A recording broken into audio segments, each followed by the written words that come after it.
All right, let's get into a story that is just fascinating and tragic all at once. It's a story of incredible light and incredible darkness. We're going back to the beginning of the 20th century to talk about the Radium Girls.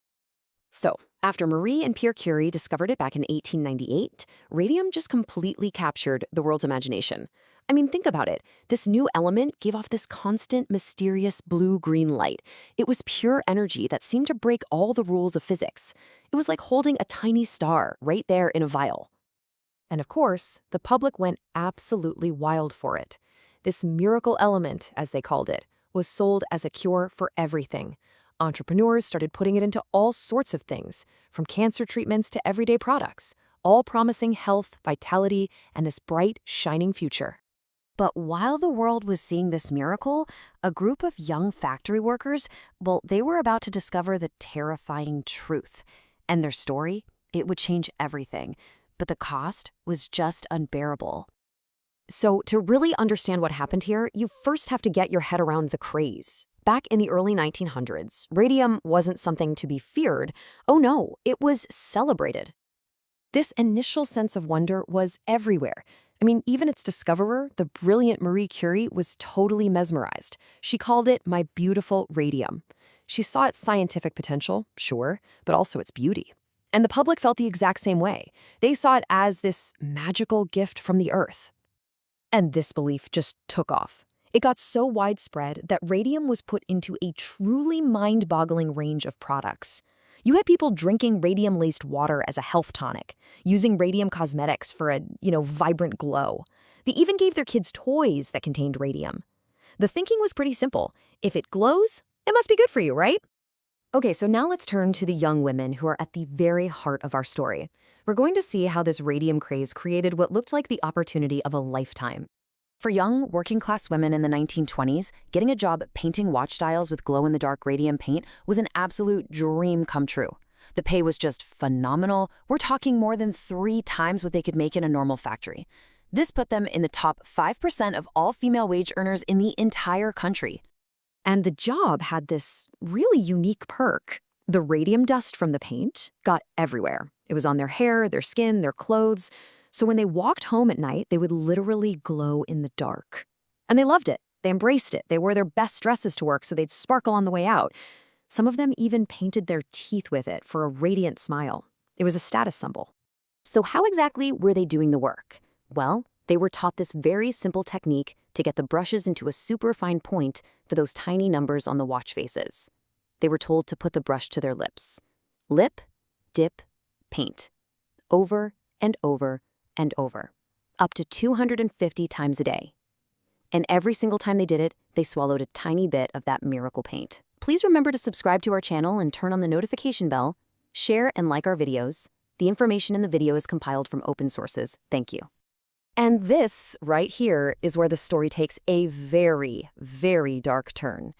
Because the companies that hired these young women, well, they knew a lot more than they were telling. That beautiful glow was, in fact, a terrible betrayal. And the betrayal was just staggering. On the one hand, you have the women who were told the paint was so safe they could literally eat it. But then on the other hand, the male scientists and the managers at the very same company knew how dangerous it was. They handled radium with extreme caution, using lead screens, masks, and tongs. That knowledge and all of that protection was never ever shared with the dial painters. And then the women started getting sick. See, the body mistakes radium for calcium, so it deposits it directly into your bones and it starts irradiating you from the inside out. The first sign was usually a toothache, which led to tooth extractions that just wouldn't heal. And then came this horrific condition they called radium jaw, where the bone would literally honeycomb and just fall apart. Before she died, one of the workers, Amelia Maggia, had her dentist lift her entire jawbone right out of her mouth. So when these dying women and their families started asking for answers, the U.S. Radium Corporation didn't just deny it. They launched a smear campaign. They actually claimed the women's symptoms were from syphilis, a vicious lie designed to destroy their reputations and make everyone dismiss their claims. But these women absolutely refused to be silenced. Even though they were dying, they started one of the most important fights for workers' rights in the history of America. I mean, just think about the challenge they were facing. They were running out of time, they were running out of money, and their health was just collapsing. And they were going up against this huge, powerful corporation with deep pockets and an army of lawyers, all while their own bodies were literally failing them. This timeline just shows you how desperate their battle was. It took one of them, Grace Fryer, 2 whole years just to find a lawyer who would even take the case. By the time they finally got to court, they were so weak they couldn't even raise their arms to be sworn in. The press called them the doomed women, and because they knew they might not live long enough to see a verdict, they settled. This quote from Grace Fryer, it's just incredibly powerful. Even in their final days, facing just unimaginable pain, their main focus was on making sure nobody else would have to go through what they did. They willingly donated their bodies to science, offering the only thing they had left to give. But the settlement wasn't the end of their story. Not even close. In fact, their sacrifice created a legacy that protects workers to this very day. 1,600 years. That's the half-life of radium. It's a number that just speaks volumes about the permanence of the poison these women ingested. The very element that was killing them from the inside would outlive them by countless generations. And this is the most haunting truth of their story.